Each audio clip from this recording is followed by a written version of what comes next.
Bonjour, merci, cher modérateur, et merci à tous pour votre présence. Je suis Jean-Baptiste Milogo, je travaille pour Internet Society et je vais faire cette présentation au nom de l'équipe Maneres, donc qui n'ont pas pu être avec nous aujourd'hui en salle ou en remote. Et je m'excuse et je les excuse par avance pour les slides qui sont aussi en anglais, comme ce qu'on vient de voir.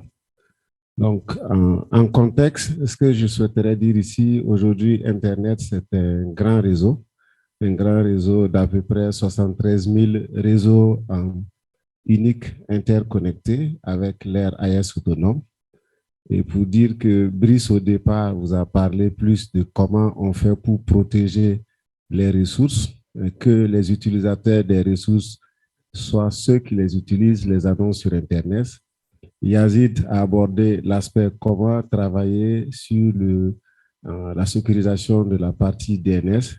Et donc, dans mon propos ici, je parlerai plus du protocole qui est utilisé par les routeurs qui sont interconnectés et qui est le protocole BGP, donc pour Border Gateway Protocol en anglais. Donc, il permet au réseau de pouvoir échanger du trafic, donc de savoir la bonne route pour aller d'un endroit A à un endroit B. Et c'est le réseau, c'est le protocole qui est utilisé pour le routage Internet. C'est pour ça que, comme le disait Serge, le focus, c'est sur la partie BGP. C'est pas, on ne parlera pas de sécurité des applications, de sécurité des systèmes. C'est plus une approche focus sur le protocole BGP qui en lui-même, dans sa conception, ne permet pas en fait de faire un certain nombre de vérifications lorsqu'il envoie des informations et qui en lui-même, de par sa conception, peut permettre à n'importe quel réseau d'envoyer l'information, même si l'origine de l'information peut ne pas être, voilà, comme Brice le disait, les IP peuvent ne pas être d'un opérateur X, mais il va les envoyer au nom de Y ou quelque chose. Ensuite, l'objet aussi ici, c'est de voir dans quelle mesure on peut éviter que certains réseaux, au-delà d'annoncer, mais volent ou entre griffes les réseaux d'une tierce personne. Un retour un peu de quelques incidents qui sont arrivés dans la vie réelle au cours de l'histoire de l'Internet pour un peu illustrer pourquoi il est nécessaire de penser à protéger le protocole qui est utilisé par l'ensemble des routeurs pour interconnecter les réseaux sur Internet. Donc, il y a trois cas de figure ici et ces trois cas de figure vont être le cœur de la discussion par la suite. Le premier cas, c'est comment on appelle ça? Les changements ou les détournements de route. Donc, ici, par exemple, vous avez un premier cas de détournement de route et où, soit vous avez, je pense, chacun de vous ici, si vous avez une entreprise, vous pouvez avoir plusieurs fournisseurs. Et lorsque vous avez plusieurs fournisseurs, d'une manière ou d'une autre, vous pouvez définir votre politique d'envoi de trafic, mais il peut arriver de façon pas intentionnée que quelqu'un se trompe à votre niveau, mettons au niveau de votre fournisseur, et que le trafic qui devrait aller dans une direction soit détourné dans un sens. Donc, c'est le premier cas de figure qui s'est déjà produit dans le monde et en 2019 qui a fait que, par exemple, Verizon aux États-Unis s'est retrouvé et donc a accepté des routes incorrectes d'un autre opérateur, donc qui était DQ Communication, et ce qui a eu comme impact donc de rediriger le trafic de Cloudflare, de Facebook, de Amazon. Donc, quand vous connaissez le poids de ces trois acteurs-là dans l'écosystème Internet et pensez que leur trafic peut se retrouver dans le mauvais sens, ça a un impact important qui va se retrouver un peu partout dans le monde. Le second cas, c'est, je pense, Brice a un peu abordé cela, ou peut-être plus Brice. supposons qu'un opérateur X, donc je vais éviter de donner les noms des opérateurs, mais qu'un opérateur X au Congo se retrouve dans une situation où ces adresses sont utilisées par un opérateur Y, par exemple, au Burkina, en Afrique du Sud ou au Maroc.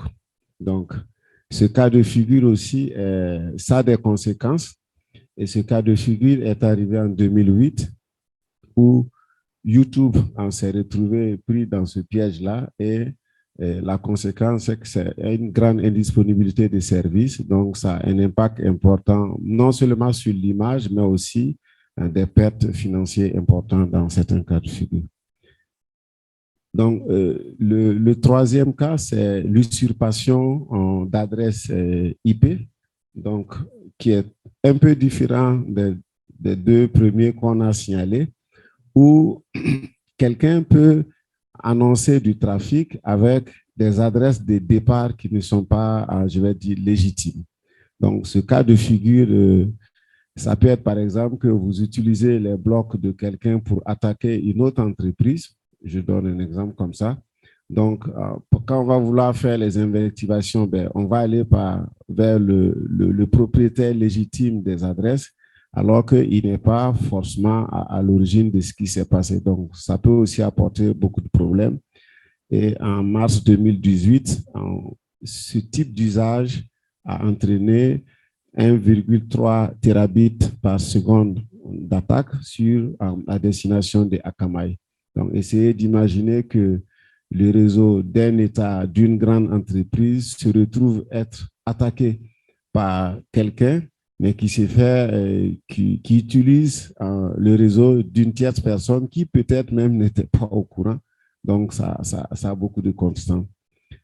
Voilà un peu des problématiques qui sont des problématiques réelles qui arrivent ou qui sont en train d'arriver aujourd'hui et comment on peut arriver à tenter d'adresser cela dans notre monde d'aujourd'hui. Donc, ici, c'est une illustration des trois cas de figure que j'ai donnés. Donc, le cas de la route qui est hijackée, donc je dirais le mauvais Google et le faux Google comme destination. Donc, ça peut arriver ou ça arrive jamais à chacun régulièrement. L'autre cas de figure ici, vous avez une autre situation où quelqu'un vous donne l'impression qu'il peut vous proposer un meilleur chemin pour aller vers là où vous voulez, alors qu'en fait, il vous appâte pour vous amener voilà, dans un trou noir entre griffes, et ce qui peut avoir des conséquences pour vous. Et ici, c'est un peu l'estimation de ce type je vais dire, de problèmes qui sont rencontrés sur Internet. Et ici, une indisponibilité de 3 heures donc de Amazon a donné, par exemple, à peu près, je vais dire quoi, 235 000 $. Donc, c'est en 3 heures. Donc, essayez d'imaginer qu'on paralyse le réseau d'une banque centrale, d'une institution je sais pas, qui gère les cartes d'identité ou en tout cas de données sensibles, le manque est important ou que un investisseur se retrouve en Chine, ailleurs en Afrique ou en Europe pour pour signer de gros contrats et qu'au moment du paiement, qu'il y a de gros soucis qui empêchent la transaction. Donc, au-delà de l'image de la personne qui peut être vraiment tachée, mais il y a aussi sa crédibilité et puis bon, un deal que il va rater. Donc, voilà un peu des cas de figure. Et ça ne va pas s'arrêter tant que l'ensemble des actions que Brice, Yazid ou ceux dont on parlera ici ne sont pas mis en œuvre et puis qui vont évoluer pour avoir des réseaux beaucoup plus de trafic beaucoup plus sains. Donc ici, la sécurité du routage, l'impact sur la online privacy. OK, bon, j'ai trouvé le mot. Donc, pour vous dire ici que dans les trois cas de figure qu'on a ici, lorsque une entité X se met entre vous et la destination de votre trafic, il a la possibilité de de regarder, donc d'inspecter le trafic que vous êtes en train d'envoyer parce qu'il va mettre comme un grand outil de filtre qui vous permet de détailler ce que vous êtes en train d'envoyer. Il peut modifier les données que vous êtes en train d'envoyer. Par exemple, supposons que vous êtes en train de faire une transaction bancaire et que votre transaction bancaire soit détournée vers un faux site qui n'est pas celui de votre banque. Non seulement il peut voir le contenu de vos credentials, de votre mot de passe et compte utilisateur, mais peut-être que la personne peut collecter ces données-là et puis aller faire une transaction d'un montant que vous n'avez pas voulu. Ah, voilà, juste, ça peut être ça. Il peut aussi les stocker et puis décider d'agir en un temps voulu au moment où vous ne vous attendez même pas. Il peut aussi, sans inspecter, il peut aussi juste, voilà, juste être au courant de cela sans que vous ne soyez. C'est comme quelqu'un qui viole votre intimité, mais vous n'êtes même pas au courant. Donc, lui, il est assis, il rit, il est content, il sait tout sur vous, mais vous n'avez pas idée. Donc, essayez d'imaginer si dans 10, 15 ans, vous vous rendez compte que, ou dans 5 ans, que quelqu'un avait cette possibilité-là. L'autre cas de figure, c'est le fait d'envoyer des données dans une mauvaise destination par quelqu'un qui n'est pas habilité à le faire.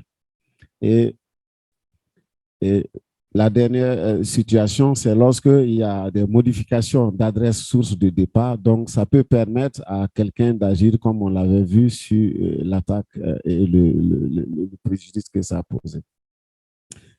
Pour apporter, je dirais, une solution ou pour mitiguer ces problématiques qu'on a vues ici. Donc, il y a une initiative appelée Manners, dont le but, c'est d'apporter, je vais dire, d'améliorer la sécurité du routage, de rendre Internet, je vais dire, plus disponible, beaucoup plus disponible au-delà des impacts qu'on a vus, et puis d'être fait dans un sens où c'est la collaboration de l'ensemble des acteurs. Ce n'est pas une entité X qui va le faire. Ça voudrait dire que si je suis responsable d'un réseau au Congo ici et que quelqu'un est responsable d'un réseau en DRC et qu'on veut, je vais dire, améliorer la qualité du trafic entre nous, chacun de nous aura des actions à faire pour qu'ensemble,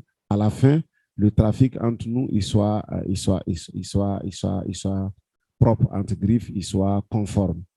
Donc, cette initiative-là a mis en place un certain nombre de normes et ces normes-là, on verra par la suite encore quelles sont les différentes briques qui composent l'initiative et comment ça se met en place et pourquoi il faut se lancer là-dedans. Donc, en rappel, Manners à date est bâti sur 4 grands programmes en fonction des types de la qualité des membres ou de l'origine des membres. Donc, le premier groupe, c'est les réseaux d'opérateurs. Donc, c'est depuis 2004 et à la date d'aujourd'hui, ils sont en 765 membres. Donc, pour à peu près 950 ASN. Donc, comme on l'avait dit le matin à l'intro ou dans les discussions, l'interconnexion ici pour les réseaux, c'est sur la base des numéros autonomes qui en Afrique ont loué chez Afrinic. Donc, c'est le seul endroit où on peut avoir ces réseaux autonomes-là. Et à date, voici le nombre de réseaux opérateurs qui sont connectés. Mais comme je l'ai dit, c'est un travail qui doit se faire en groupe. Donc, les réseaux opérateurs font leur part. Mais nous savons aussi, comme on le dit depuis le matin, qu'il y a une agrégation de beaucoup de réseaux dans les points d'échange, dont Manners et ces initiatives vont aussi s'appliquer aux points d'échange. Et depuis 2018, nous avons 108 points d'échange dans le monde qui ont essayé de mettre en place les prescriptions de l'initiative Manners pour pouvoir contribuer à un meilleur Internet dans le monde. Au-delà de ces acteurs-là, il y a ceux qui font les providers de contenu. Donc, j'entends par là Google, Facebook, tous ceux qui peuvent pouvoir du contenu, les TikTok. Et À date, il y en a 23 parce que comme vous le savez aussi, les gros providers de contenu, il n'y en a pas des milliers dans le monde. Enfin, il y a aussi une approche de Manes qui essaie de travailler avec les gros équipementiers pour qu'ils puissent aussi s'engager dans cette initiative et puis faire en sorte que demain, on ait des équipements déjà complis en manière. Ça peut se traduire par le développement de features, par exemple, sur certains équipements. Donc, dans le développement des logiciels qui pilotent ces équipements-là, que les constructeurs s'engagent déjà à mettre en place un certain nombre de mécanismes de contrôle. Donc, ça ajoute une couche et ça permet d'aller vite. Et à date, on a 6 membres qui ont, 6 gros constructeurs qui ont accepté de faire cela. De façon résumée, en Manners, ça consiste en quoi? C'est essentiellement ces 6 actions-là. Comme on l'a dit, il y a un travail de filtrage qu'il faut faire dans le réseau. Ça voudrait dire que lorsque vous êtes gestionnaire d'un équipement qui est connecté à Internet, vous devez vous assurer que vous n'annoncez que ce qui vous appartient. Ça, c'est la première des choses. Vous n'annoncez que ce qui vous appartient. Et si vous devrez interagir avec quelqu'un, vous vous assurez aussi qu'il annonce que c'est qu'il a le droit légitimement de vous envoyer. Si vous avez des clients, vous devrez connaître les clients parce qu'ils ont une identité numérique dans le monde. Donc, ça, c'est la partie filtrage pour être sûr que si chacun implémente cela, il y aurait de moins en moins de trafic, je dirais, entre griffes, impropre dans le système. Ensuite, nous avons aussi parlé d'usurpation d'adresse source. Donc, il y a un autre aspect de Manners qui essaie de s'assurer que pour les réseaux qui sont connectés à vous ou pour vos end-users, vous vous assurez qu'ils ne déploient pas ou ils n'essaient pas de mettre en place des mécanismes où ils vont faire ils vont changer, je vais dire quoi, des adresses sources de certaines plateformes pour pouvoir passer au travers de votre réseau. Ensuite, au-delà de ça, comme on l'a dit, il y a au niveau coordination, pour qu'on puisse vous informer que votre réseau est attaqué ou que votre trafic est détourné, que vos ressources sont détournées, il faut qu'au niveau mondial, lorsqu'on a besoin de vous contacter, qu'on ne commence pas à dire « est-ce que tu connais quelqu'un au Congo, au Rwanda, en Côte d'Ivoire ?» Mais il y a une plateforme unique où on invite l'ensemble des acteurs à aller renseigner les informations nécessaires sur le NOC, leur centre d'opération est où, quels sont les contacts, quelles sont les politiques, et ça permet pour n'importe quelle personne qui veut rentrer en contact sur le plan routage Internet 2 minutes avec vous, donc qu'il puisse aller là-bas. Ensuite, il y a la partie où vous devez aussi publier vos données de routage. Brice le disait, quand vous partez sur les bases Internet, il y a un certain nombre quand vous créez vos routes, il y a un certain nombre d'informations que vous mettez là-bas. Donc, pour dire que tout ceci concourt ensemble. Ensuite, il y a aussi des outils qu'on met à votre disposition pour vous permettre de pouvoir manipuler, créer les objets. Et le dernier aspect, c'est donc de parler sur le processus pour permettre que le maximum de réseaux opérateurs puissent se connecter, donc comme aujourd'hui. Donc, après, dans les détails, on revient sur, de façon détaillée, chacune des activités, qu'est-ce que c'est ici. Et puis là, on revient encore sur la définition du Manners, on revient sur la définition de chaque élément. Je pense qu'on en a un peu parlé en haut. Et sur les outils, donc, comme on dit, c'est des outils pour faciliter l'implémentation. Donc, c'est un rappel d'un certain nombre d'outils. Le Manners Observatory pour aller voir la carte d'identité aujourd'hui de votre pays. Est-ce que, à quel niveau de compliance, est-ce que, quel est le taux de pourcentage sur les actions que vous avez faites? Donc, il y a d'autres bases au niveau mondial qui s'intercroisent pour pouvoir faire la vérification. Et puis, travailler aussi à faire en sorte que lorsque des entités adhèrent à Manners, que la validation se fasse beaucoup plus rapidement qu'il ne le fait, que ça ne se passe aujourd'hui. Donc, ici, vous avez une vue de l'Observatoire Manners, donc, que vous pourrez aller voir et puis regarder à date quels sont les taux de réalisation des différents points qu'on a cités et en termes de coordination. Et voilà. Ici, c'est des captures. Donc, sur la région Afrique, si le modérateur permet, ici, vous avez une idée de, je vais dire quoi, du taux de réalisation des différents points. Vous voyez que dans le Global Validation en RPKE, bon, le taux est faible. Donc, ça donne une carte d'identité de notre région globalement pour dire que l'ensemble des actions conjuguées dont on parle ici, si nous arrivons à le faire, ça va contribuer à assainir donc notre Internet global sur le continent. Donc, je vais passer sur ça. Bon, après, ceux qui sont complis et manières, ils reçoivent régulièrement donc un reporting pour dire est-ce que depuis votre acceptation, vous êtes toujours complet ou pas, et ça permet de savoir si votre réseau est toujours bien maintenu ou s'il y a des choses qui sont venues.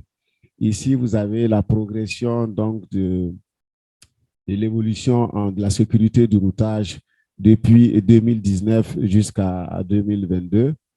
Et enfin, juste une minute, à date, vers où on veut aller. Donc, c'est aller vers un niveau Manners Plus qui va nous permettre d'élever le niveau de ce que nous faisons et de pouvoir faire en sorte que des opérateurs puissent peut-être un jour avoir un agrément Manners, ce qui peut ajouter une valeur sur les services qu'ils vont offrir. Il y a un working group qui est ouvert, qui travaille, donc vous êtes invités à pouvoir se proposer là-dessus. Donc, en gros, c'est arriver à faire évoluer Manners vers un autre niveau pour pouvoir apporter plus de sécurité. Donc, ici, c'est des cas de figure d'utilisation de Manners pour la sécurité du trafic et la sécurité du peering ou la valeur ajoutée sur la chaîne de sécurité. Donc, c'est des choses qui pourront ajouter de la valeur sur ce que certaines entreprises font. Après, il y a des requirements, donc d'autres éléments que ça va ajouter, mais je passe sur ça. Enfin, si ça vous intéresse de contribuer à cette initiative Manners Plus, là, vous avez des liens utiles, une mailing list où vous pourrez rejoindre l'initiative de la position que vous avez et contribuer à cela. En opportunité, donc, on offre de la formation. Donc, il y a de la formation sur Manners. C'est gratuit. Ça vous permet de prendre la main. Ça vous permet d'être des relais dans vos communautés et puis d'aider les fournisseurs dans vos communautés à aller de l'avant. Donc, si cela vous intéresse, vous pouvez aller sur le lien. Il y a des opportunités d'ambassadeurs. C'est des fellowships qui étaient là. Donc, vous pouvez aussi regarder si vous répondez aux exigences, contribuer pour pouvoir être un représentant ou un promoteur de Manners dans votre région. Vous pouvez aussi participer, être dans le programme, je vais dire le programme technique, le programme de coordination de Manners et contribuer dépendant de votre capacité. C'est le lien. Voilà. Donc, pour terminer, pourquoi joindre Manners? C'est améliorer la sécurité, réduire l'impact global dans le monde et aller vers ce qui serait mieux pour l'ensemble des opérateurs. Enfin, je rejoins une communauté qui contribue à améliorer Internet et puis, à terme, peut-être utiliser votre label Manners comme un facteur de différenciation entre vous et certains de vos compétiteurs sur le marché en termes de services sécurisés et que vous pourrez rendre.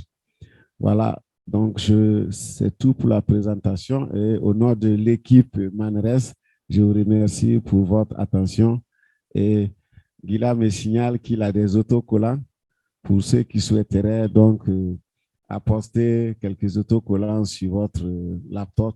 Merci, cher modérateur, et désolé pour le dépassement.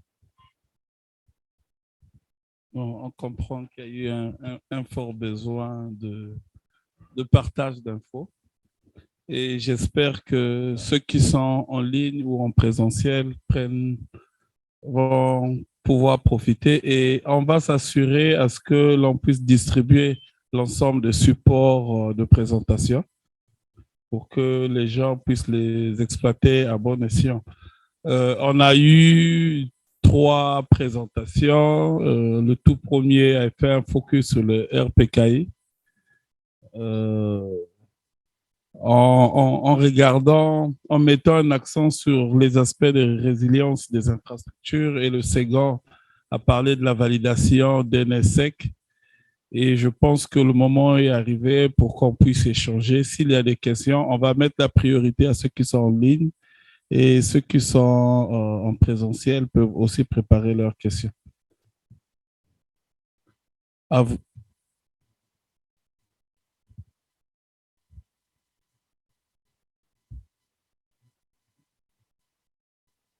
Les questions en ligne, lire dans le chat. Oui. On peut lire. Yes.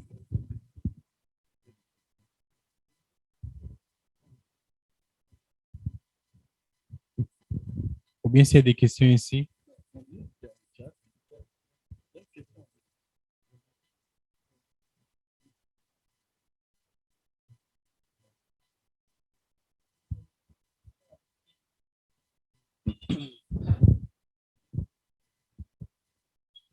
Oui, c'était...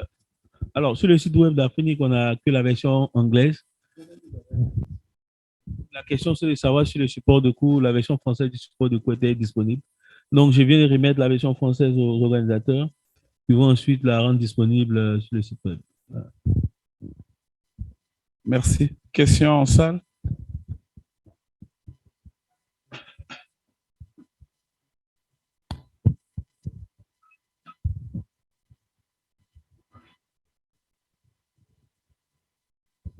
Bonsoir à tous. Nkezi Apoga de la Côte d'Ivoire, l'autorité de régulation et de communication. Ma question, c'est pour Yazid.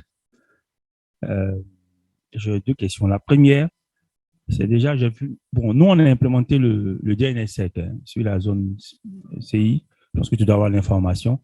Mais là, je suis allé sur le statut pour voir un peu le niveau de validation. Nous sommes à quoi? À 33%. Comment on peut vraiment faire évoluer ce taux-là? Voilà. Qu'est-ce qu'il y a des recommandations sur le sujet? Merci. La deuxième question, elle est un peu plus technique.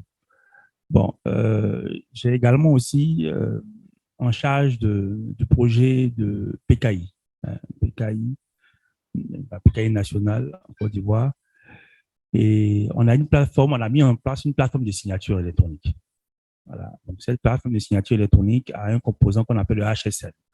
C'est un outil un outil cryptographique pour permettre vraiment de sécuriser les données sur notre plateforme de signature. Maintenant, dans ton exposé, j'ai compris que avec cette notion de clé publique, clé privée, il devrait pouvoir avoir un lien entre l'utilisation d'un HSM et la mise en place de DNSSEC. Pendant que tu parlais, j'essayais de boucler un peu pour essayer de voir un peu. Je sais qu'il y a un lien, mais bon, en tant qu'expert, je ne sais pas si tu as des recommandations sur le sujet. Merci.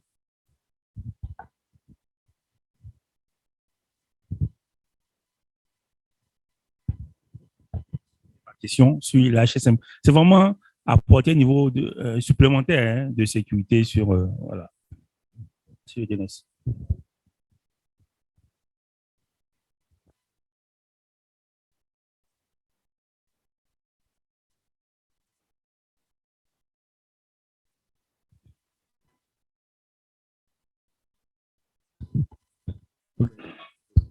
OK, merci beaucoup pour les 2 questions. Donc, je vais commencer par la première qui concerne donc, le taux de validation. Donc, sur le site web du laboratoire de APNIC, là, stat.lab.apnic.net/dnssec/ci. Quand vous descendez, vous pouvez voir en fait que actuellement c'est Atlantique Télécom qui a un taux de validation de 99%. Et quand je regarde dans la dernière colonne qui est Samples, ça me permet de savoir que Orange Côte d'Ivoire est le plus gros opérateur là-bas. Après ça, il y a Atlantique Télécom, AFNet, je ne sais pas qui c'est. AFNet, voilà. Alors, j'ai travaillé longtemps avec les gars de Orange Côte d'Ivoire. Ils m'ont tourné en rond.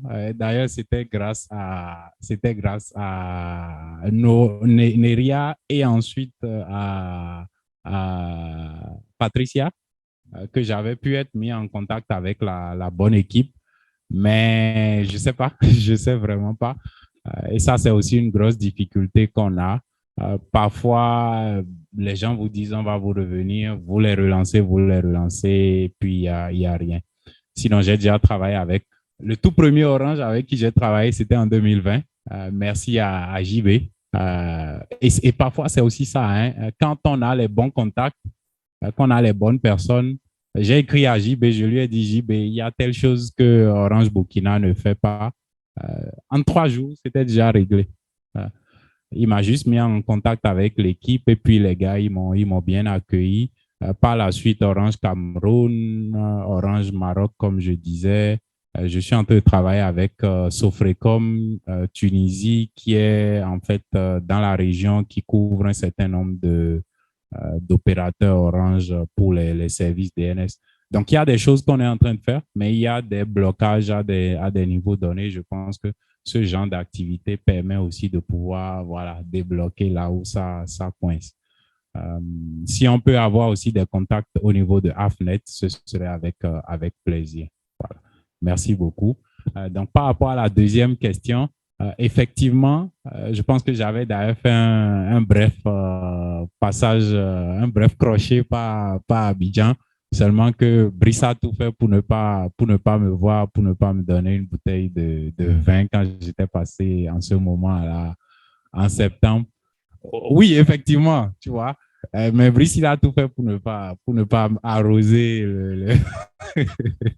Donc, effectivement, on avait vu l'infrastructure et je pense qu'il y a juste eu quelques légères incompréhensions. Sinon, si on avait compris au moment où vous étiez en train de déployer vraiment la signature, si on avait compris que une VM, j'ai cru comprendre, tu m'avais expliqué qu'en fait, le hardware, je ne sais plus quel équipementier c'était, mais que ce hardware avait en quelque sorte plusieurs machines virtuelles et on pouvait dédier une des VM en fait pour gérer la signature de la zone. Et c'est tout à fait possible. C'est que parfois, les gens, tout de suite, quand on dit PKI, on a tendance à penser que c'est l'infrastructure de la PKI qui va gérer en fait les clés de la signature DNSSEC. Et c'est pour ça que souvent, on évite que les gens, que les gens fassent cette confusion-là. Sinon, voilà, je vois que Brice aussi veut ajouter quelque chose. Je sais qu'il a été aussi au cœur de la signature de la zone. Merci. Assez rapidement, il y avait une contrainte de séparer les TAL. La contrainte, c'est qu'on veut s'assurer qu'il y ait un seul point d'entrée sécurisé pour une certaine infrastructure. Donc, on a tendance à ne pas mélanger les points d'entrée sécurisés. Donc, il y a un HSM qui est dédié à la signature numérique d'une infrastructure donnée qu'on ne souhaite pas utiliser pour une autre infrastructure donnée. Par exemple, chez nous, à Phoenix, on a un TAL pour RPKI, on a un autre TAL pour AS0 qu'on est en train de déployer. Donc, c'est des bonnes pratiques. Donc, vous pouvez faire des subdivisions, mais les bonnes pratiques recommandent qu'on sépare les TAL pour des activités. Voilà. Donc, il y a ce volet-là aussi. Voilà. Le problème, il y a ça aussi qu'il faut prendre en considération lorsqu'on doit déployer une infrastructure de sécurité.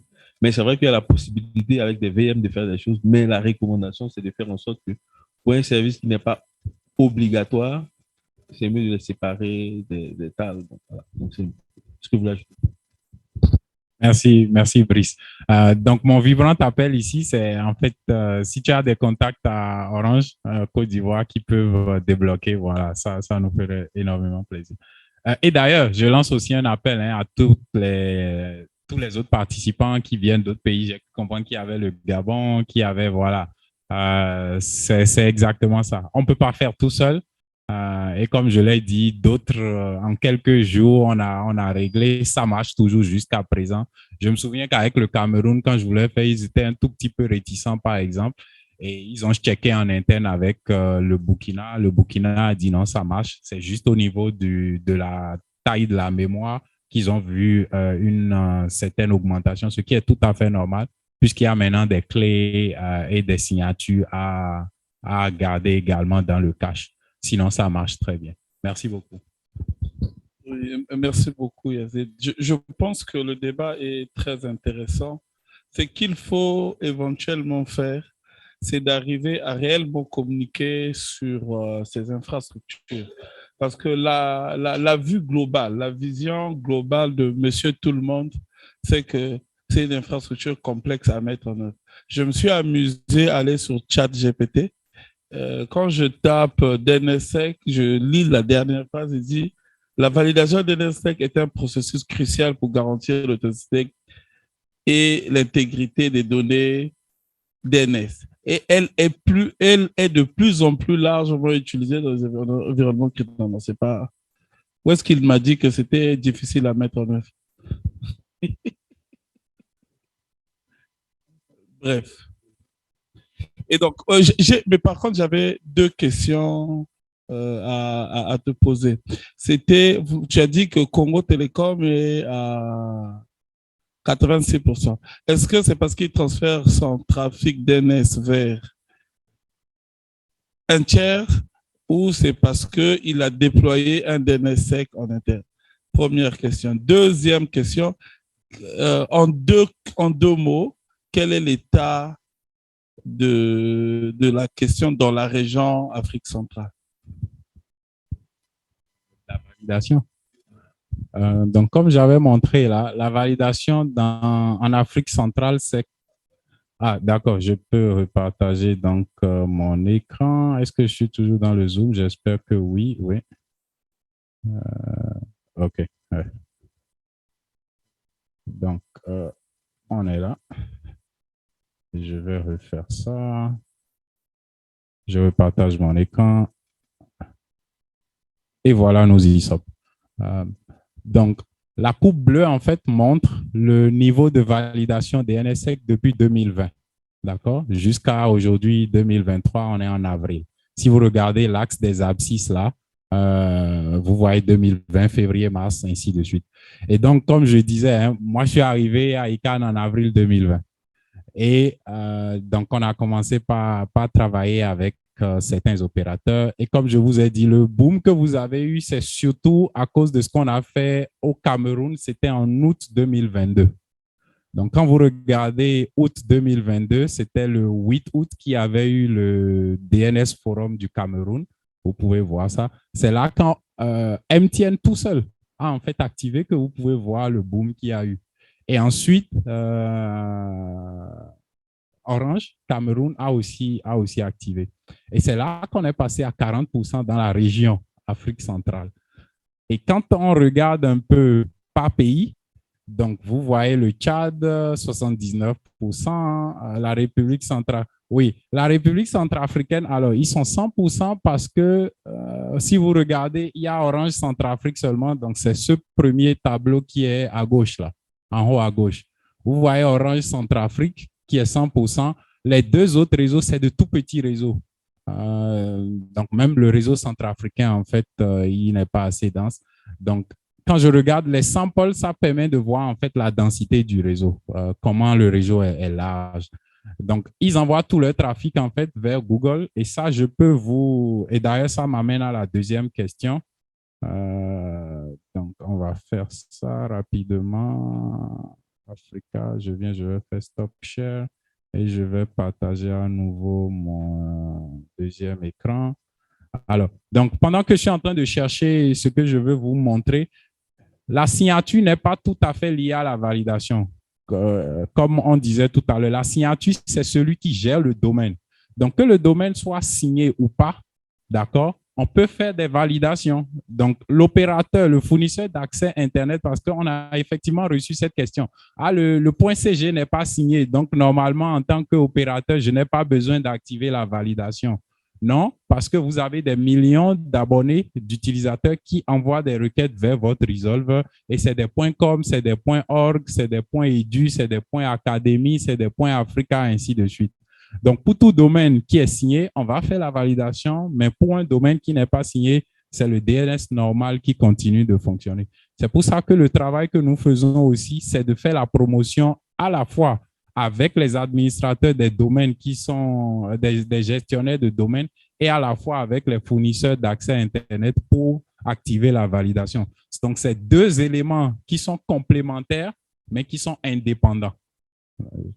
Et donc, pour maintenant les resolvers, on va donc regarder un peu en Afrique là, pour vous montrer rapidement. Donc, on parlait de la Centrafrique. J'essaye de chercher rapidement. Central Africa Republic, où est-ce qu'ils sont? Ils sont quelque part, j'espère. Voilà. Central Africa Republic, regardez. CMAS, ils sont à 1%. Google, PDNS, donc 92%. Donc, ils utilisent Google pour 92% de la validation totale. Je dis de la validation, de la résolution DNS. Alors que quand je viens au Congo, donc le Congo est ici, le Congo, vous faites 53% CMAS. CMAS, ça veut dire que vous avez vos resolvers à l'intérieur de l'opérateur lui-même.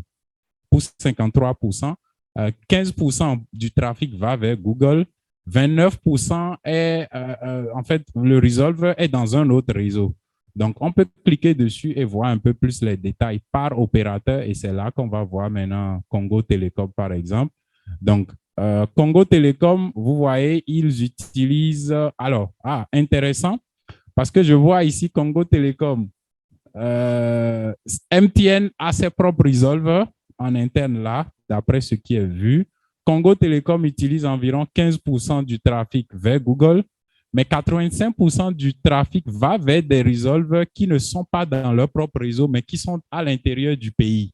Bon, ça, il faut qu'on aille voir avec les gars de Congo Télécom ce qui est en train de se passer. Voilà, ça peut être par exemple le point d'échange ou quelque chose comme ça.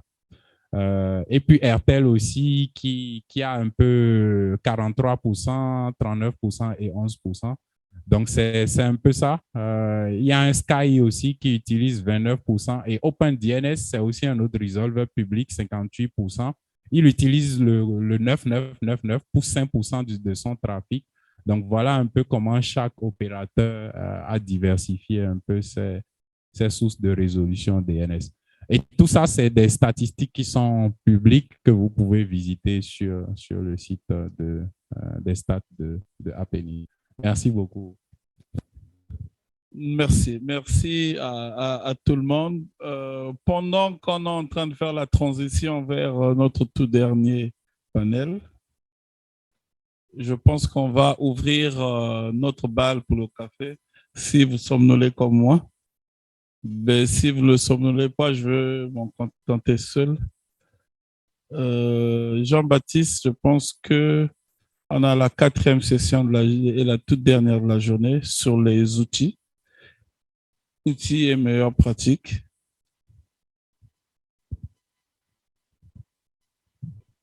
Je modère ou tu modères?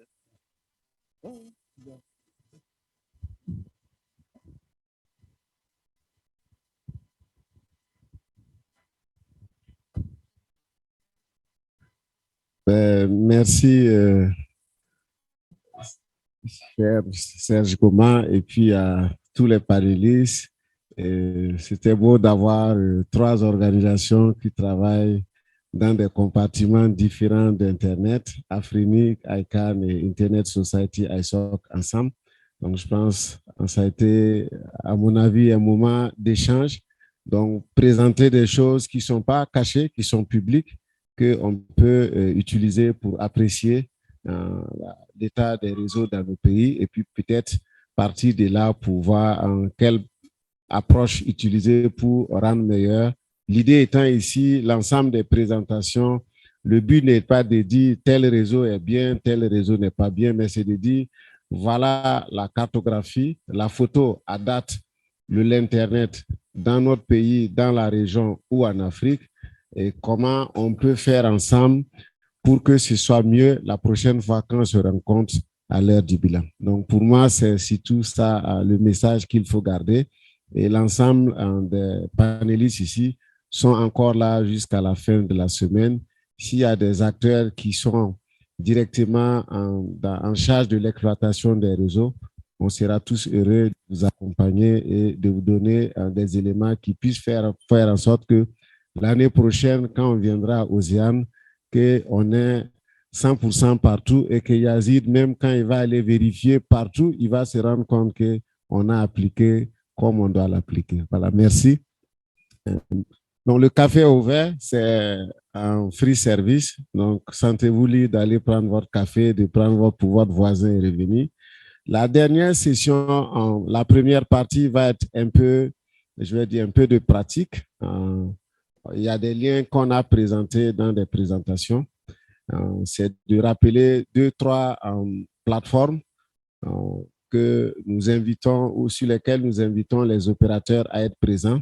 Ça pourra contribuer d'une part à l'initiative Manners, mais d'autre part aussi à faire connaître votre réseau là où il faut le faire connaître lorsque des partenaires potentiels souhaitent par exemple faire du peering avec vous.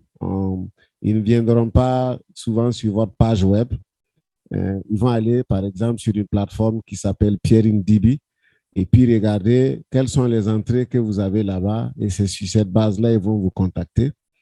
D'autres acteurs comme des providers de CDN, lorsqu'ils font des sessions en BGP avec vous, l'automatisation de l'acceptation des routes, ou des préfixes ou des routes de vos adresses Internet se feront sur la base de qu'est-ce que vous avez inscrit où. Donc, quelque part, c'est des outils, je dirais, de coordination sur lesquels on vous invite à vous familiariser. Et je vais aussi présenter un peu l'interface de l'observatoire de Manners. Et puis, ça, vous pourrez aller regarder quel est le taux pour chacun des cas. Donc, ce serait pour ma part ces outils-là que je présenterai et en termes d'éléments à utiliser lorsque vous exploitez un point d'échange.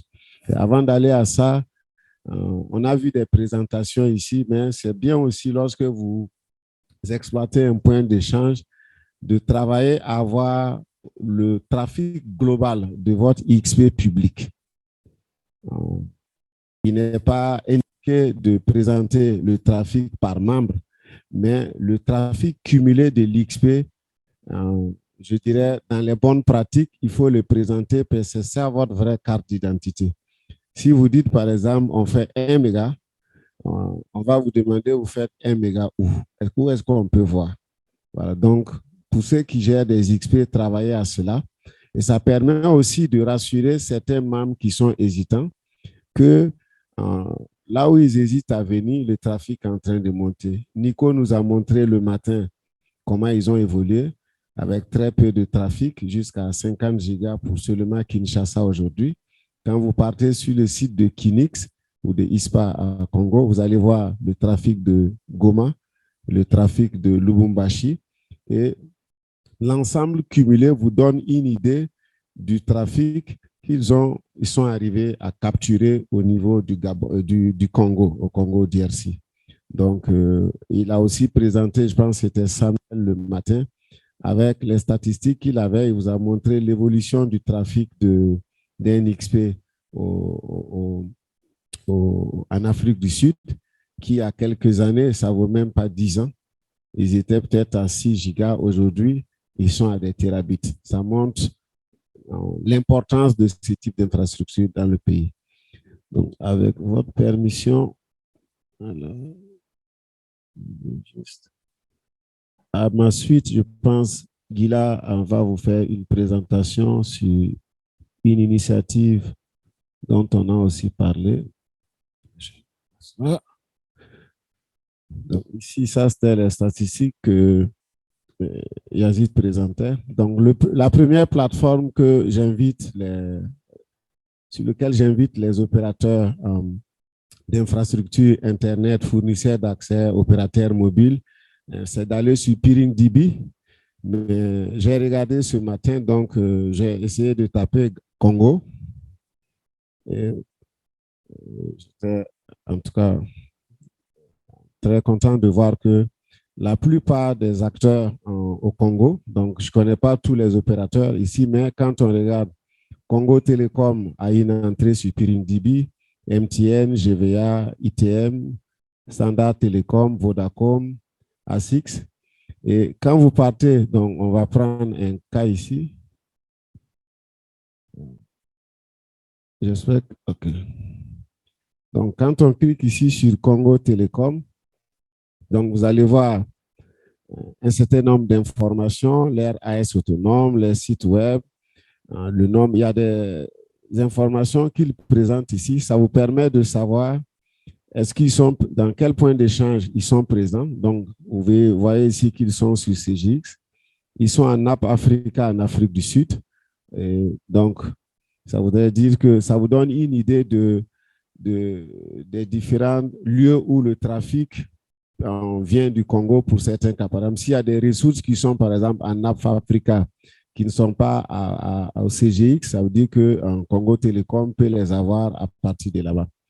Ensuite, vous avez ici, Congo Télécom est présent dans d'autres data centers, donc c'est des données publiques. Donc, vous voyez ici les data centers où Congo Télécom, en tout cas, est présent.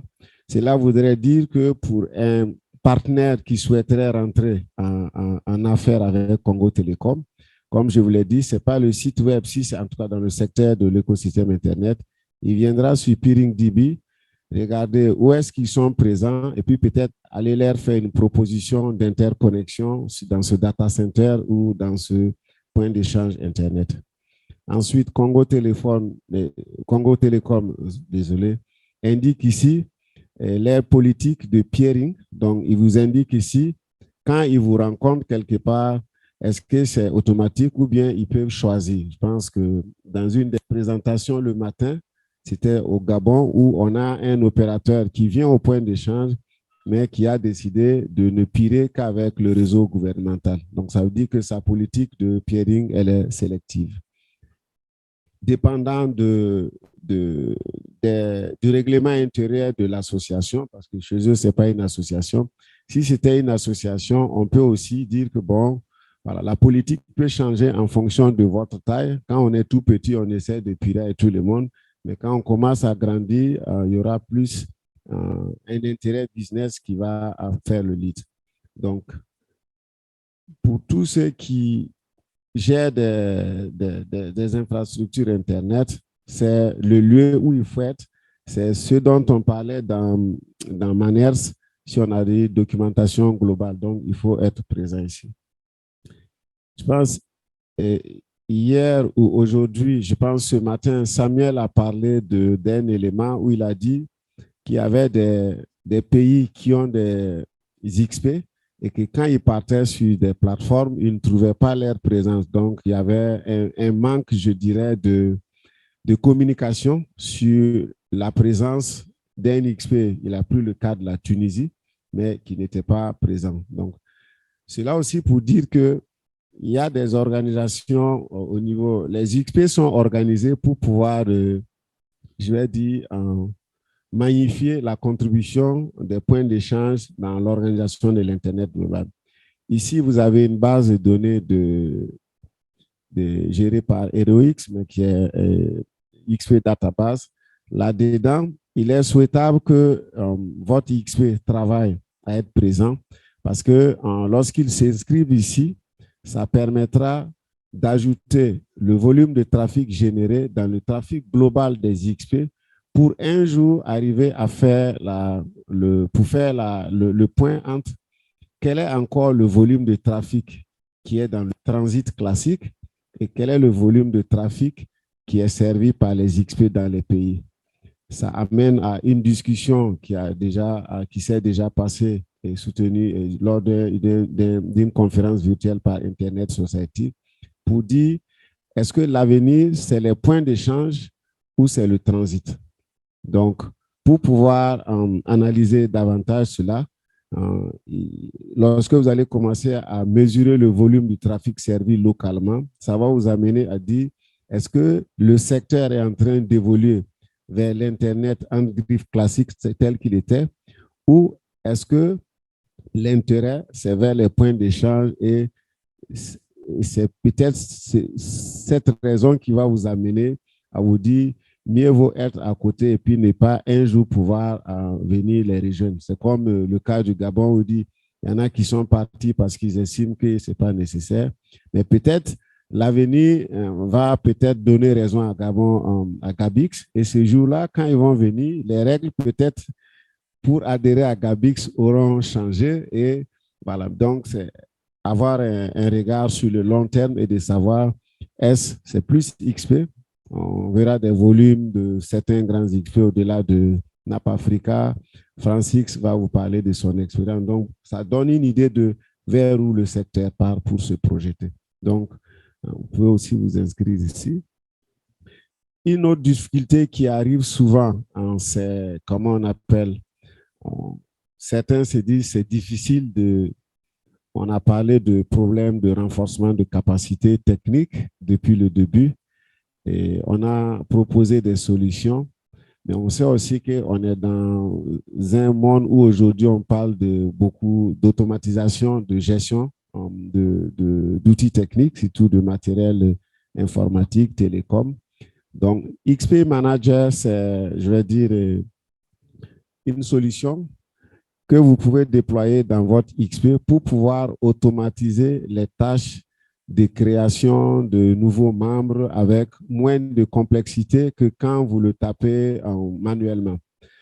Surtout qu'on sait que beaucoup d'XP dans la région, c'est des associations, donc c'est des ils ne sont pas forcément disponibles en temps et en heure parce que souvent, ils sont des employés d'autres organisations. Mais face à cela, ça veut dire qu'il faut aller vers une solution qui facilite la gestion au quotidien de l'XP. Donc, XP Manager peut servir à cela. Et il y a une communauté derrière, on a des personnes ressources qui peuvent vous accompagner lorsque dans le déploiement, par exemple, dans votre structure, vous êtes face à un certain nombre de difficultés. Enfin, le dernier élément que je souhaiterais vous présenter, sur l'Afrique, on a une association des XP, AFAEX, donc, qui est comme la fêtière des XP en Afrique. Et là-dessus, si vous avez une XP dans votre pays qui n'est pas présent ici, ça peut expliquer ce que Samuel disait le matin. Par exemple, si la source d'information que Samuel a utilisée, c'est AFAEX, il va de soi peut-être que l'XP de Tunisie n'a pas adhéré à l'association.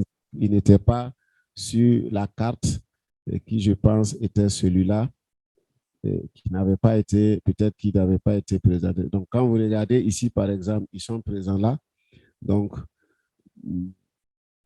comme il y a plusieurs sources, donc, travailler à faire en sorte que l'ensemble des sources critiques du secteur, que vous soyez présent là-bas, c'est parce que c'est comme ça que les gens vous connaîtront et qu'on pourra apprécier le volume du trafic.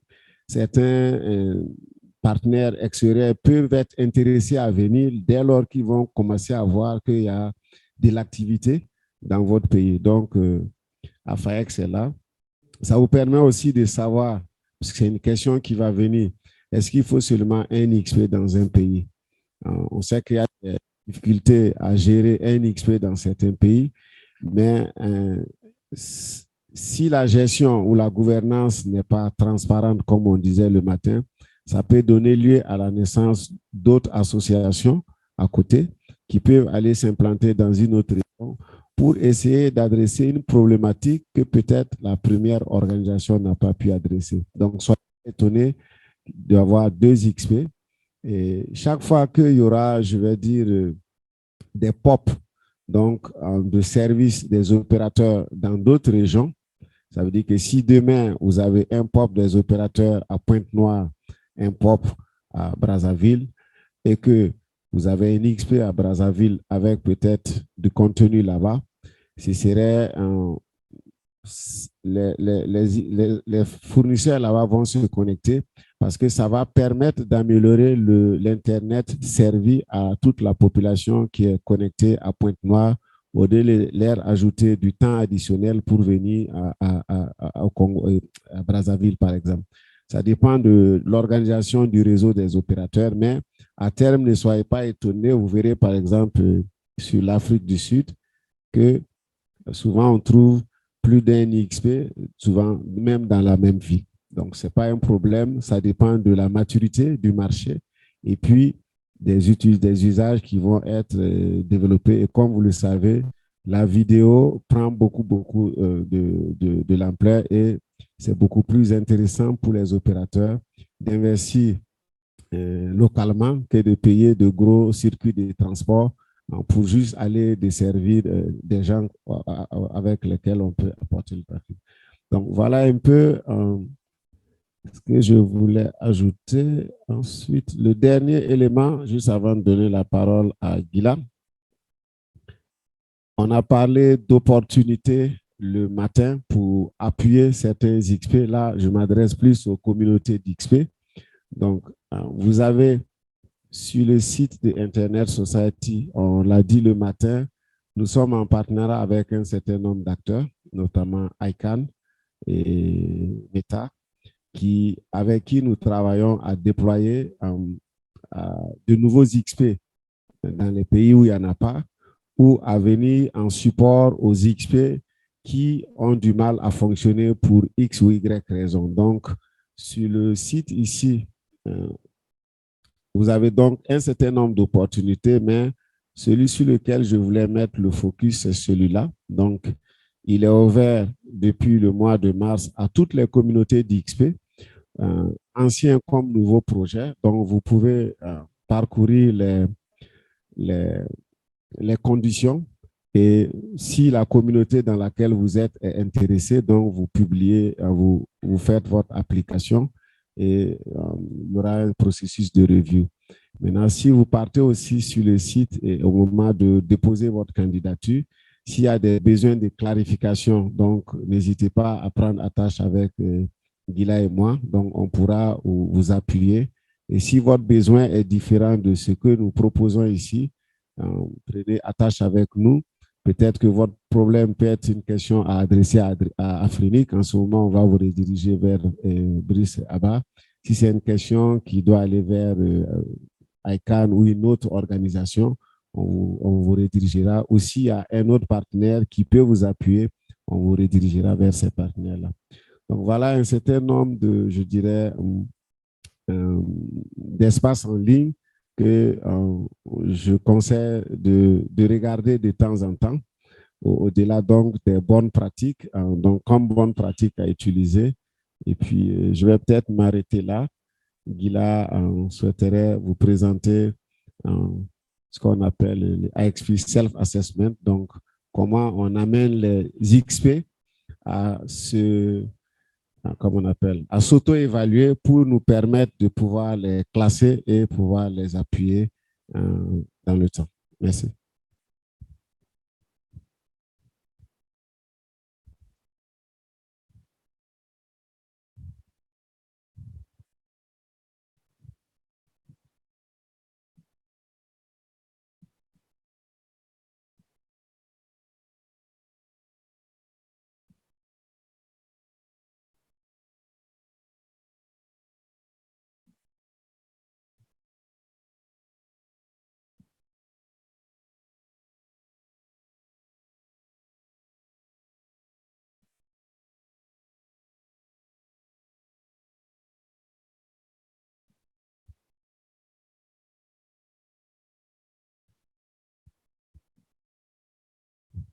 Merci, merci Jean-Baptiste. Donc, cet après-midi, on voulait juste avoir une session un peu light et aussi parler des petites choses, mais qui comptent quand même. Le matin, on a parlé du IXP Self-Assessment. Le IXP, comme on a dit, c'est Internet Exchange Point. On a un outil, on a développé un outil depuis à peu près 2 ans où on essaie de pouvoir évaluer quel est le stade de développement d'un point d'échange et aussi essayer de l'aider à développer un plan de développement. Par exemple, un point d'échange fait 5 ans, il n'a que 10 opérateurs connectés.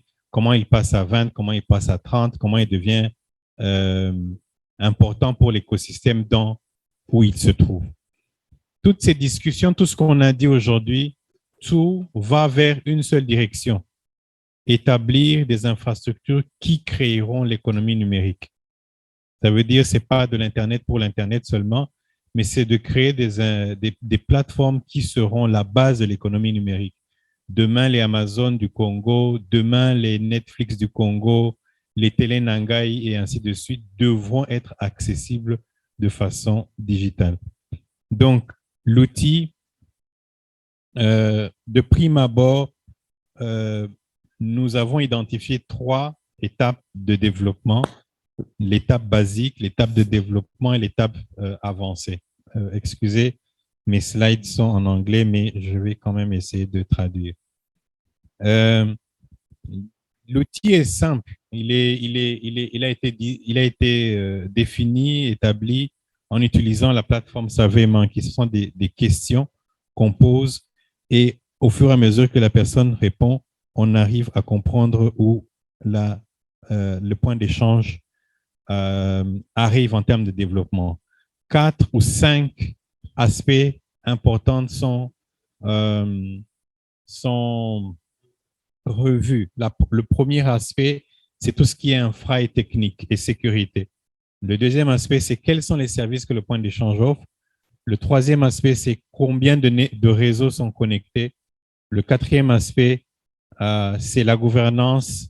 Est-ce que le point d'échange peut se soutenir financièrement? Le cinquième aspect, c'est est-ce que ce point d'accès, est-ce que ce point d'échange est engagé dans sa communauté?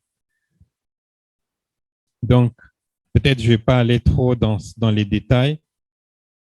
L'objectif d'Internet Society, c'est de faire bouger les points d'échange du premier niveau au deuxième et au troisième niveau. Donc, les faire développer du premier, deuxième et troisième. Ce qu'on a remarqué, c'est que certains points d'échange sont de bons élèves au niveau technique. Ça veut dire ils arrivent à scorer en tout cas des points assez élevés. Là, je parle du Kenya, là, je parle de Napa Africa, là, je parle de l'Ouganda, où en termes d'infrastructure, ils sont avancés. Qu'est-ce qu'on voit en termes d'infrastructure? Ça veut dire que les critères, c'est qu'ils sont soit en point de présence unique ou en point de présence multiple. Ils offrent des ports à vitesse élevée. Ils établissent ce qu'on appelle des Ether-type filtering. Ça veut dire qu'ils arrivent à filtrer les paquets qui arrivent et s'assurer qu'il n'y a pas des paquets qui ne sont pas bons qui arrivent au niveau du point d'échange. Ce qu'on appelle du MACsec Security.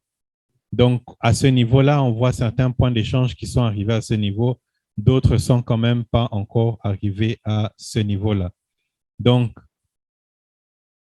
ce qu'on remarque, c'est que, comme je disais, certains sont de bons élèves techniquement, mais ils sont peut-être pas de bons élèves au niveau des réseaux. Ici, qu'est-ce qu'on voit? On voit par exemple que le point d'échange du Caire, le point d'échange de l'Afrique du Sud, le point d'échange du Rwanda, le point d'échange de Serekunda,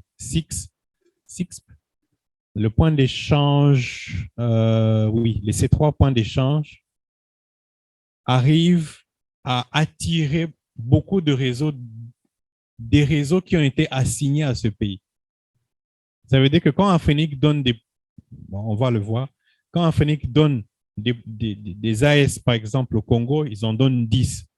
La question qui se pose, c'est sur le point CGX, combien de ces 10 réseaux qui ont été donnés au Congo se retrouvent sur le point d'échange?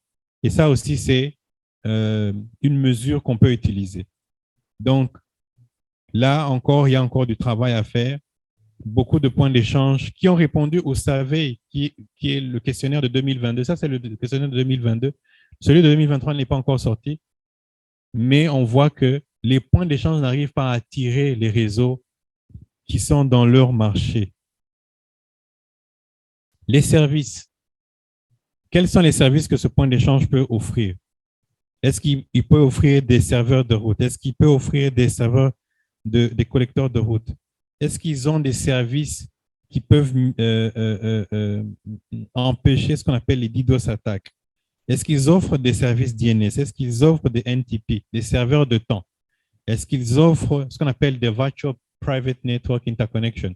La possibilité de pouvoir interconnecter deux opérateurs sur ce même réseau, mais en utilisant différents VLAN.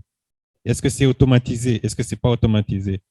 Est-ce qu'il y a des caches ou il n'y a pas de cache? Tout ça, on essayait de voir quels sont les services qui sont faits. Et ici, les bons élèves, si on peut dire ça comme ça, c'est le point d'échange du Caire et le point d'échange de Kenya aussi, Afrique du Sud, Rwanda, Gambie, Togo, Ouganda, qui au moins avaient des bons résultats. Aussi, le point d'échange de l'Angola.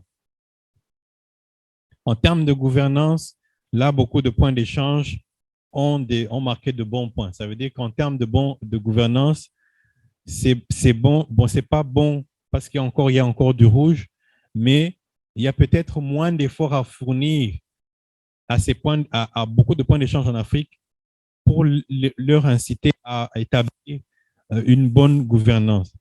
Mais peut-être ils ne sont pas encore, qu'on appelle sustainable. Ça veut dire qu'ils n'arrivent pas à financer leurs opérations et peut-être ils ont besoin d'aide en termes de financement. Mais de façon globale, la gouvernance, l'appui financier, tout ce qui est opération et marketing, on peut dire que les points d'échange évoluent bien. En tout cas, parmi les 17 qui ont répondu à ce survey.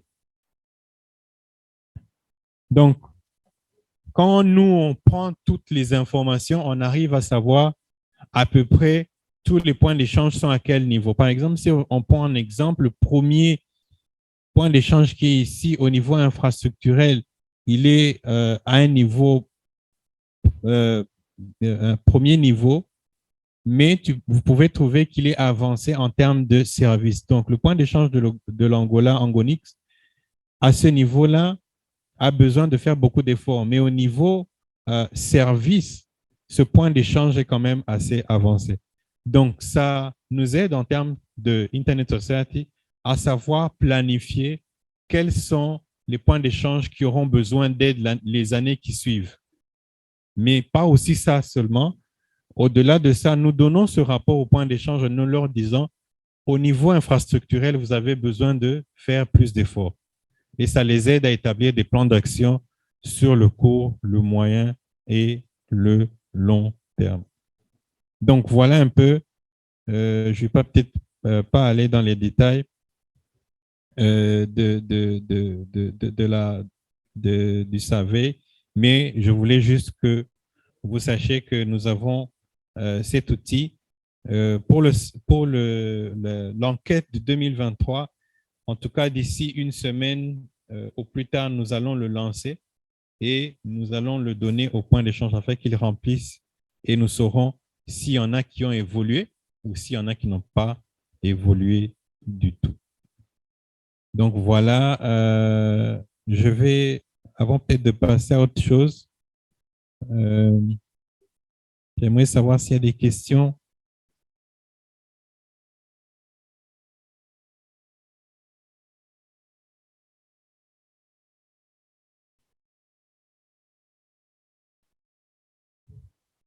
S'il n'y a pas de questions, je vais directement peut-être… il y a quelqu'un dans la salle qui m'a posé une question pendant la pause. Il m'a demandé c'est quoi un point d'échange. Je me suis dit, bon, on a commencé à haute vitesse. Donc, je vais faire un peu de rétro-pédalage, juste un slide, juste rapidement. Et puis on va avancer.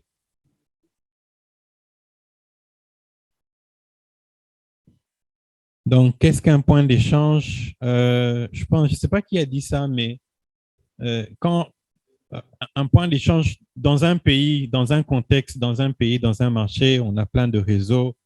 Vous avez, bon, ça c'est la source de ces slides, c'est Juniper, j'ai pris ces images dans Juniper. Le site qui explique un peu c'est quoi un point d'échange. Vous avez des réseaux des écoles, des FAI, des opérateurs mobiles et ainsi de suite. Et ils sont interconnectés entre eux. D'accord? Oui.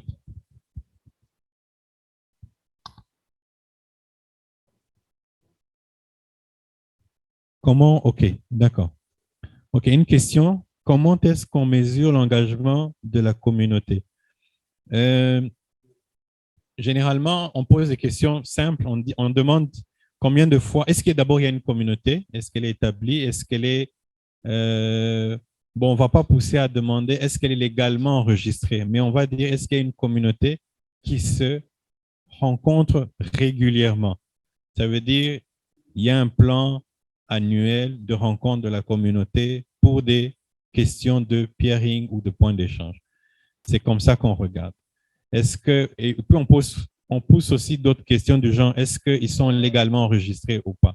Donc, tout ça, ce sont des questions qu'on pose pour savoir s'il y a une communauté qui est établie et est-ce qu'elle est effective? Parce qu'elle peut être établie et ne pas être effective. OK? Donc, c'est ça un peu les questions qu'on pose. Donc, voilà un point d'échange. C'est quoi? C'est des réseaux qui s'interconnectent. Je ne vais pas aller trop en détail, mais je pense que Samuel a parlé de ça au début. Il y a certains réseaux qui sont typiquement des réseaux qui consomment le contenu et il y a des réseaux qui donnent le contenu. Netflix ne consomme pas de contenu, il donne le contenu. GVA est un réseau principalement résidentiel, n'est-ce pas? Donc, c'est un réseau qui consomme principalement ce qu'on appelle les eyeballs network. Donc, le plus de diversité un point d'échange présente, le mieux c'est. Si vous avez des réseaux qui n'ont que des eyeballs qui consomment le contenu seulement, c'est pas bon. Il faut vraiment qu'il y ait aussi des réseaux qui poussent le contenu. C'est un peu comme le principe de l'eau et des tuyaux. Les réseaux qui consomment sont des tuyaux généralement. Les réseaux qui ont de l'eau ont besoin aussi des réseaux qui écoulent l'eau et ainsi de suite. Donc, un point d'échange, bon, là, c'est au milieu, on montre un serveur de route, mais c'est un point de consolidation où les réseaux vraiment se retrouvent et s'interconnectent. Donc, de façon basique, je voulais juste montrer ça pour qu'on ait, s'il y a dans la salle quelqu'un qui n'a pas une vue visuelle de la chose. OK? J'ai rapidement tiré quelque chose rapidement. Ça ne veut pas nécessairement dire que tous les points d'échange sont comme ça. Ça, c'est une face.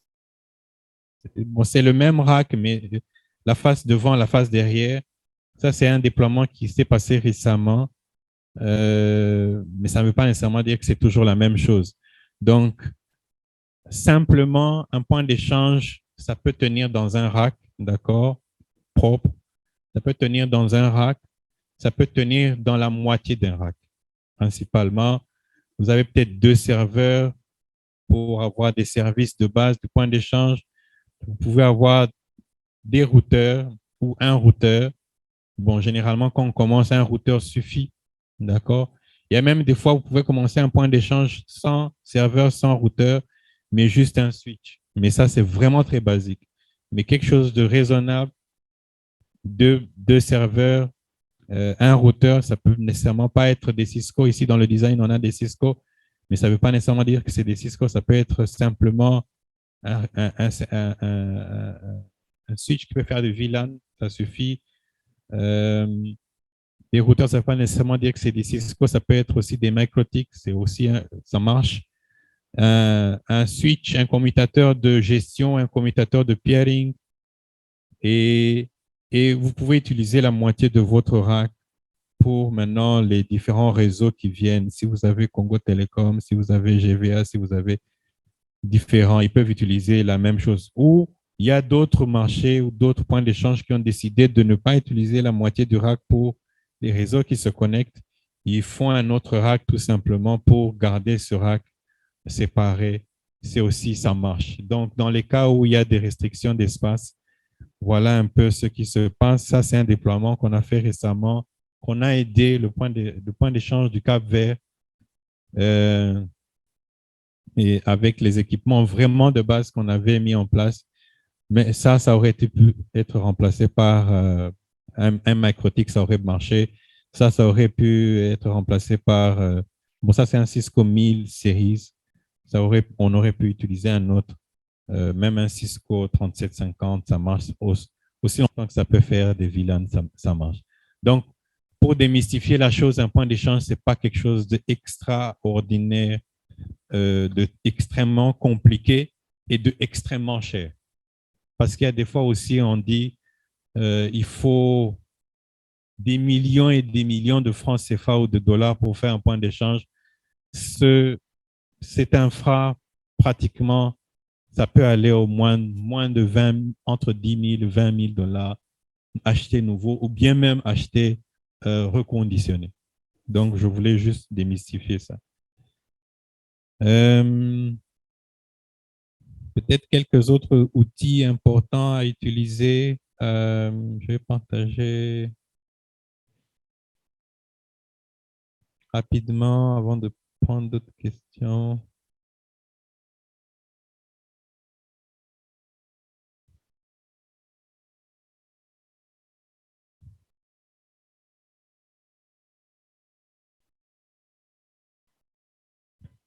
Alors, bon, en passant rapidement, c'est comment est-ce qu'on voit le trafic d'un point d'échange rapidement. Ça, c'est le point d'échange du Rwanda. Il s'appelle Rinex. Comme je vous le disais, il tourne autour de 4.4 en pic. Il fut un temps, c'était plus, mais voilà comment on présente le trafic de... Est-ce qu'on peut voir Francix? Et,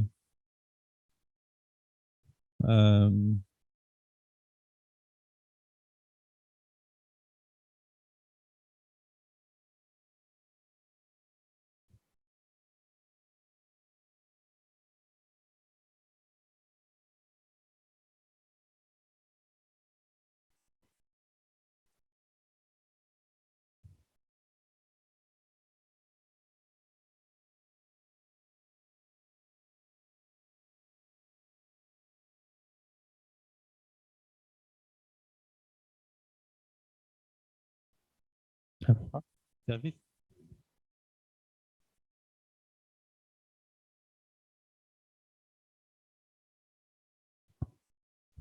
OK. Donc, un point d'échange, ça doit toujours avoir un site web. C'est très important où vous montrez le trafic, très important, où aussi vous mettez aussi la politique du peering que le point d'échange utilise pour que toute personne qui est intéressée à venir puisse venir. Un réseau vient, il faut toujours qu'il y ait cela.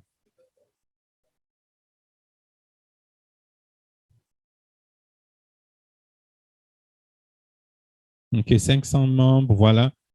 Voilà, OK. OK, donc toujours, ça c'est typique quand vous allez sur les points d'échange AM6, DKIX et tous les autres, c'est toujours ça. Il y a toujours le trafic, mais il y a aussi cette partie qui est très importante. Ça, c'est premier coup d'œil, combien de réseaux, combien de ports, combien d'utilisateurs sur les serveurs de route et combien de fournisseurs sont là. Et un peu plus bas, le trafic. Donc, on est à peu près à 2 Tera, oui, en pic, 2.5 Tera à peu près. Donc, très important.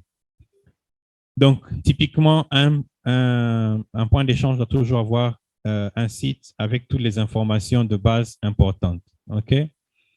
Jean-Baptiste a parlé de l'association. Bon, je passe à autre chose. De l'association, je vais pas aller dessus.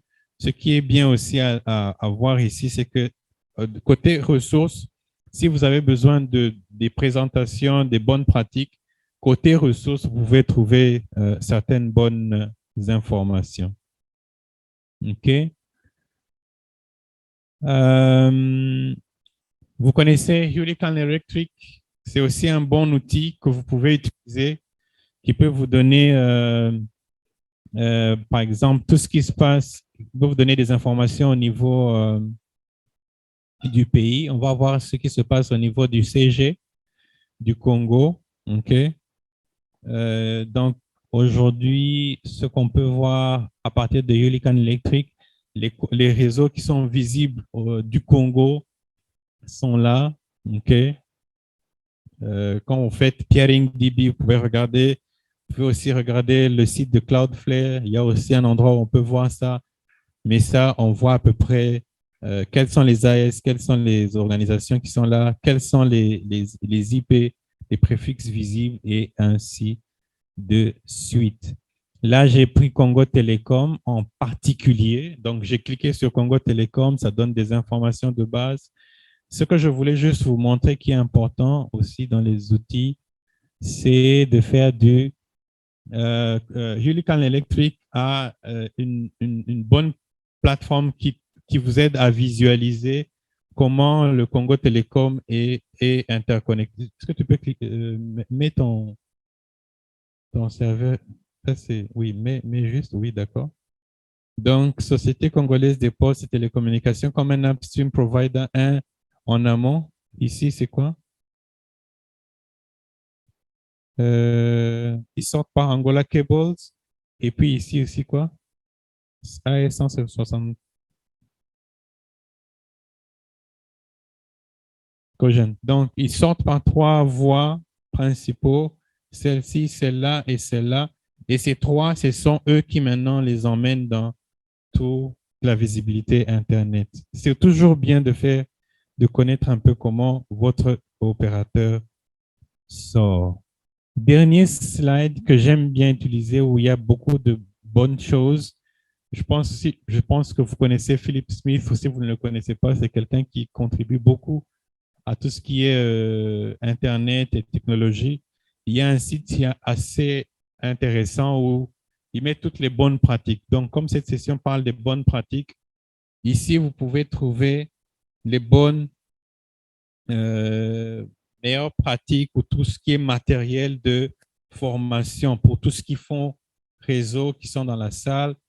Current Training Materials, vous allez là-bas et puis vous pouvez trouver tout ce qui est information. C'est en anglais, mais tout ce qui est formation sur le routage, tout ce qui est formation sur le BGP, ça, c'est des PDF. Comme c'est current, il actualise ça très, très souvent. Tout ce qui est design, tout ce qui est IPv6, tout ce qui est sécurité et tout ce qui est laboratoire. Bon, si vous avez le lab, vous pouvez utiliser ça, mais je voulais juste attirer votre attention sur les différentes présentations qu'il y a, par exemple, sur V6. D'accord? C'est en anglais, mais c'est comme Jean-Baptiste disait, le langage de programmation est toujours en... Non, juste pour détendre l'atmosphère. Les slides sont en anglais, mais je disais que les langages de programmation sont toujours en anglais.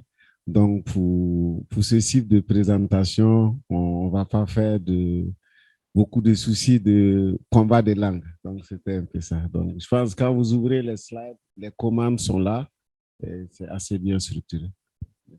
Oui, mais quand on ouvre un routeur Cisco, c'est toujours Cisco, c'est pas en français en fait. Donc ici, je voulais juste attirer votre attention sur AXP Design.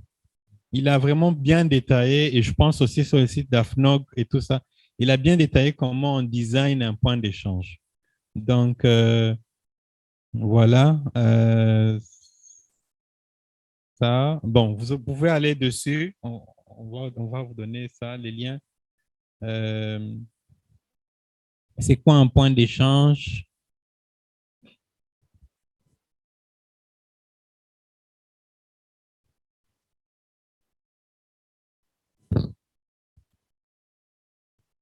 Ok, je pense que mon Safari n'aime pas trop ça. Je pense que j'avais eu ce problème avant. Donc, ce que vous allez voir sur ces slides, c'est qu'il explique un peu comment est-ce qu'on design un point d'échange, quels sont les matériaux, quelles sont les considérations à mettre en pratique, et ainsi de suite. Donc, je pense que c'est ça. Je pense que c'est ça. Est-ce qu'il y a des questions?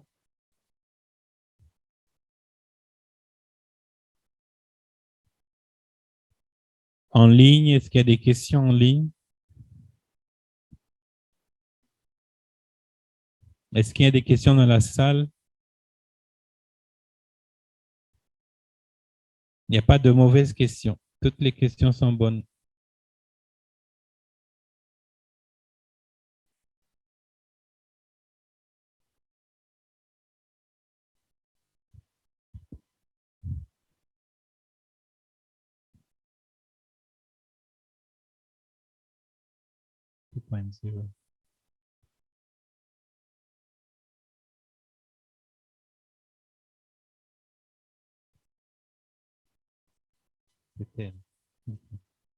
OK.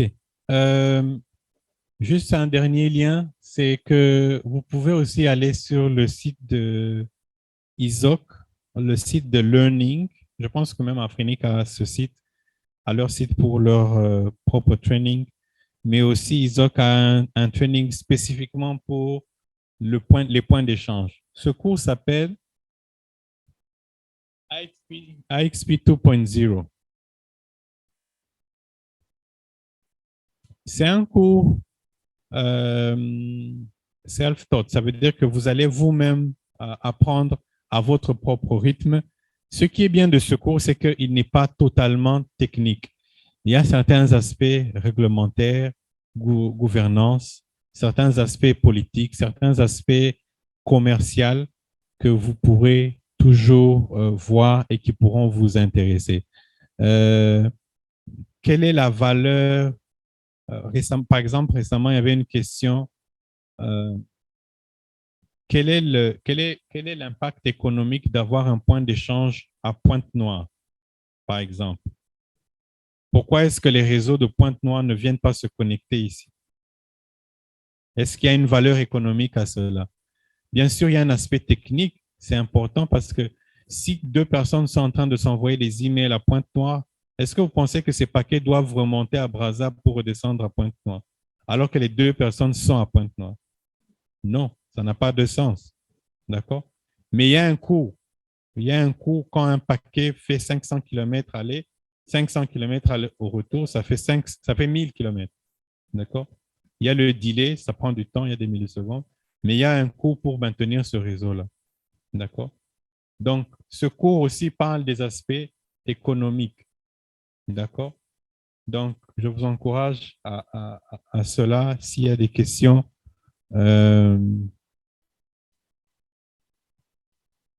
sont bienvenus. Merci encore. Merci Gila et merci pour votre temps d'écoute.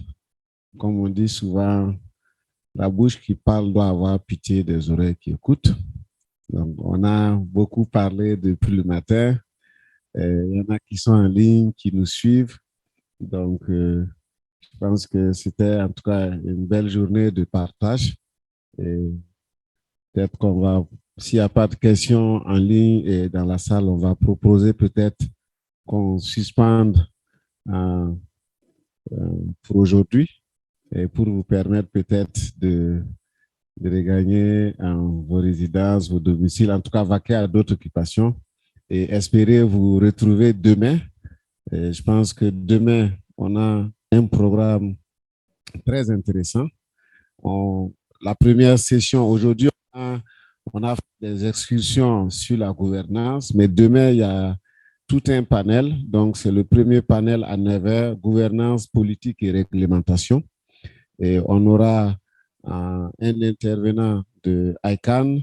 On aura aussi un autre expert qui sera de ISOC et puis un expert de la région qui est en charge du développement des infrastructures. Et ensemble, ils vont nous entretenir sur voilà, la partie gouvernance. Quels sont les leviers à mettre en place pour pérenniser et promouvoir l'innovation au sein des XP du point de vue gouvernance politique et réglementaire. Je crois que ça va apporter d'autres réponses aux discussions qu'on a déjà eues aujourd'hui et qui devraient nous permettre d'améliorer l'ensemble des initiatives qui sont déjà en cours. Il y aura aussi la seconde session sera sur le développement des infrastructures de contenu digital. Le matin, Samuel nous a montré que le point d'ancrage de l'évolution des Terraco en Afrique du Sud, c'est le fait qu'ils étaient providers de data centers. Donc, peut-être ça explique un peu l'évolution qu'ils ont eue. Mais demain, on aura aussi un panéliste de Raxio, qui est un provider de data center dans la région. On aura une expérience de Pax, qui est un provider de data center au Kenya, en Côte d'Ivoire, au Ghana et au Ghana, qui vont aussi nous partager leur expérience. Quelles sont les difficultés qu'ils rencontrent ou qu'est-ce qui est, voilà, comment il faut voir l'impact de ces data centers-là dans l'écosystème. Et enfin, on aura une dernière discussion sur les mesures. C'est-à-dire qu'aujourd'hui, quelle est notre carte d'identité? Voilà. Au-delà de tout le trafic qui est fait, quelles sont je vais dire, les leçons apprises? Et comme on dit, la data, c'est l'or noir du numérique. Donc, peut-être que pour ceux qui sont peut-être marketeurs, est-ce qu'il y a des éléments qui peuvent nous inciter, ou pour ceux qui sont acheteurs de contenu, pas acheteurs de contenu, mais acheteurs de capacité dans leur organisation, est-ce que de la manière dont le trafic est vu, souvent ça peut vous inciter à savoir chez qui acheter. Donc, dans ce qu'on appelle les peering coordinators, qui est un métier tout à part, qui n'est pas technique, mais qui est de dire, je suis chez tel opérateur, chez qui je dois aller acheter. C'est comme tout de suite, Guila, dans sa présentation, a montré le BGP PAF de Congo Télécom. On peut se demander, est-ce qu'on peut acheter ailleurs? Est-ce qu'on aurait dû acheter ailleurs pour pouvoir avoir un meilleur service rendu à la communauté? Voilà, donc c'est un peu de tout ça qu'on parlera demain. Voilà, j'espère vous revoir et puis chacun peut-être vienne avec une, deux personnes peut-être qui contribuera à la discussion demain. Voilà, au nom de Internet Society, au nom de toute l'équipe Osiane et de toute l'équipe de coordination, merci beaucoup à la technique qui nous a soutenus. C'est souvent rare de faire des sessions sans gros soucis. Donc, bravo à toi, à vous, à notre gestionnaire de caméra qui s'est arrangé à faire voir tout le monde lorsque on intervenait. Merci pour le support et à l'hôtesse qui nous a aidé à faire passer le micro, à faciliter les repas, les pauses déjeuner. Voilà, merci à chacun de vous et à demain pour la suite. Bonne soirée. Et grand merci à toutes les équipes en ligne, techniques, non techniques. Désolé de l'avoir pas dit plus tôt. Merci à vous, aux traducteurs, traductrices, et puis à tous les panélistes qui ont intervenu depuis le remote. Merci et très bonne journée. À bientôt.